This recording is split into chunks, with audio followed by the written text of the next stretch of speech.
ono aleese sente za satellite naye ayina n'obujulizi mukama yamuwonyeza accident olunaku olwajjo. Abooluganda mukama yeebazibwe. Amanya gange nze Naluwoza Doreen nga nsabira wano ku Kanani. Olunaku lw'ejjo navudde wano mu lanchawa nenzirayo ku mulimu gwange okulaba omwana gwendeka ku bizinesi ebintu nga bulijjo wendeka mbiteekateeka nenvuga emmotoka yange Nuwa mpya nakagigula mbadde nakagivuga emyezi 3 omwami yagingulira mbadde nakagivuga emyezi 3 nengenda ku ssomero nenzijayo abaana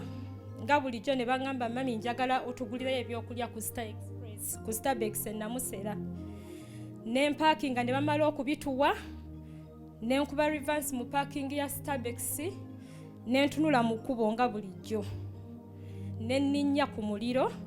nyingire kubo nzije nsabe nti nyingira nga nkyalina mu parking olwatadde ekigere ku muliro musumba simanyi kyampiseemu we nakomye amaanyi gampedde mu nendeeta emmotoka straight nga Starbucks womugiraba nagiresa straight bwenti nenjiyisaamu nejja neva ne muleni yange gye nasanze ddabo kabini eva eri ne twekubye Nuwa nakubye emmotoka yandabye nga nzija nampugula nadde eri n'olwokuba nze nasigadde sisiba nze nga kyennakomye otegeera naweddemu amaanyi ngaazirise nesigala nga nkute steering sigikyusa nga n'okugulu kusigadde ku muliro ntunula butunuzi nti ng'abaana bange babiri bali mu maaso besiteekangako na maaso nabaleetedde maaso sibasibye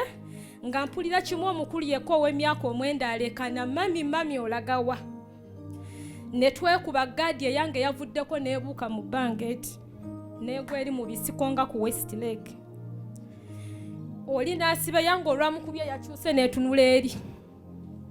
ne tuvaamu bansanze ku steering ne bangamba mukazi obadde ki ne mbagamba simanyi kyembaddeko kuba saabadde mulwadde saabadde mukoowu siina kyennabadde nzijukira kimu olwatadde ekigere ku muliro amaanyi ne ganzigwamu. Mukama wa buyinza musumba oli mulamu toliiko kamogo konna sirina kamogo konna n'abaana kati ekyewuunyisa banaye musumba wabagambanga nti baamukuba amasasi n'asigala temubuusabuusa kuba tetulina kye twabadde emmotoka eyo eyavuddeko gaadi neebuuka mu bbanga musumba abantu bawa obujulizi nga Nuwa bazigase ziweddewo empya buli kimu kwekiri yadde ettaala okwatika gaadi ye yavuddeko just bu scratch obwedda tuli ku dduuka lyaffe n'omwami tugisoosezaayo ne bagifuweko bu scratch oluvannyuma tugenda tugule gaadi empya ngenza olaba saaviisi etandika obwedda tugirabira ku TikTok abamumanyi mwami Ntale ku TikTok ndabya saaviisi egwako ne mugamba nkubuuliro n'ojja n'emmotoka nze ngenze kubeera mwe nabadde nfiiridde eyiye twagirese waka ne tujja neyange nga ntya n'okuvuga nenzija omusajja yavuddemu nangamba banaye muwala obadde ki ne mugamba simanyi ababiri abasajja tebalina kye baafunye eyange teyagoomye yadde kale nandivuddewo nga nnyina gwe ngenda osasula damage n'omusajja namba plate yokka ye yavuddeko yadde okufuna yadde nti yeefunyizza sirina kye nasasudde tewali ali mu ddwaliro musumba ejjo obwedda tuli wano ng'otugamba muyite omusaayi gwa Yesu ejjo nazze nga ndese ofatole ya dduuka nga bulijjo nti omwezi weguggwako ngireeta nenzija wano nempa ofatole noyita aba satellite nengamba sijja kulyaza amanya kyusa ofatole ate efuuke satellite nensigalayo nga ntudde n'oyogera ku byonna nti bino byonna ojja kubireka wagira omulimu gwa Mukama navudde wano jjo nga nekomiti nze nti ngenda leeta emitwalo 10 musumba buli omu aweereze Katonda mu ngeri gy'asobola kuba natuuse waka musumba nentunuulira nakebedde account balance ezizonna ez'abaana ezange eza bizinesi nengamba zino zonna senga weeziri zisigadde nenzijukira emitwalo 10 gye nekomiti nze okuwaako ku zonna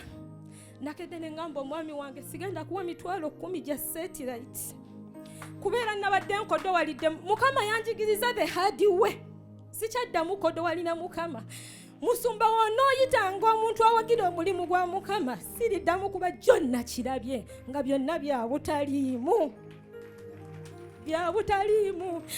era nkedda ku makya Mukama nkedda ku akawunti ennyanguyidde gye ŋŋenzeko nabadde wakuleeta mitwalo 10 omwami aŋŋambye genda okwata akakadde okatwale ku Kanani weebaze Mukama kuba zonna zaabadde zisigadde nga tezingasiza n'omulundi n'ogumu naye Mukama Katonda yeebale kyenzijukira nze buli wemba nsimbula emmotoka yange nsooka kuteekako gospel nzija nvuga ng'ayimba ntera okuteekako luno oluyimba ndwagala nnyo nga ntambula oli Katonda atalindeka teyandese era ne we twasibye abazze ku mmotoka bagisanze eyimba oli Katonda atalindeka naye Mukama teyandese abooluganda Mukama yeebale Musumba weebale otusabira ng'ejjo obwedde oyogera ng'olinga ali kuffe omwami yagambye obwedde omusajja awoza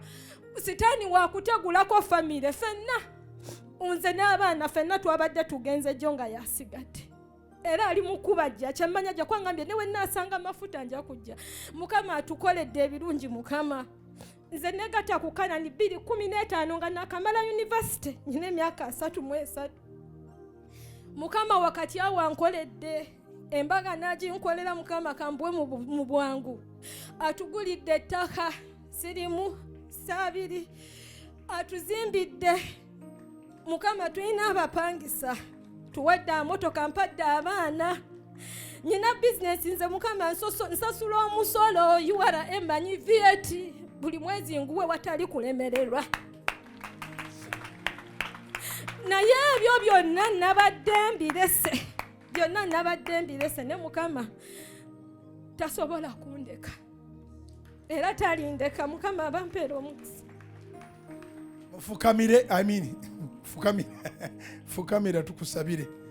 mugolere emikono gyammwe Katonda affe omulungi ono omwana ku myaka 33 Yesu gwe wakomya obulamu bw'omubiri yateeka okubisaamu emirundi 4 mu linnya lya Kitaffe ery'Omwana ery'Omumutukuvu wangaala owangaalire ddala malayika ezaasazeeko ekkubo eryo lyonna ne zikukuuma n'abaana tezeebaka era tezeebakanga n'omwami wo mukadde we mwenna mwongere okuweereza Mukama mubeere mu Pentagoni n'abaana abo baweereze Mukama mukaddiire omwo mu linnya erya Yesu.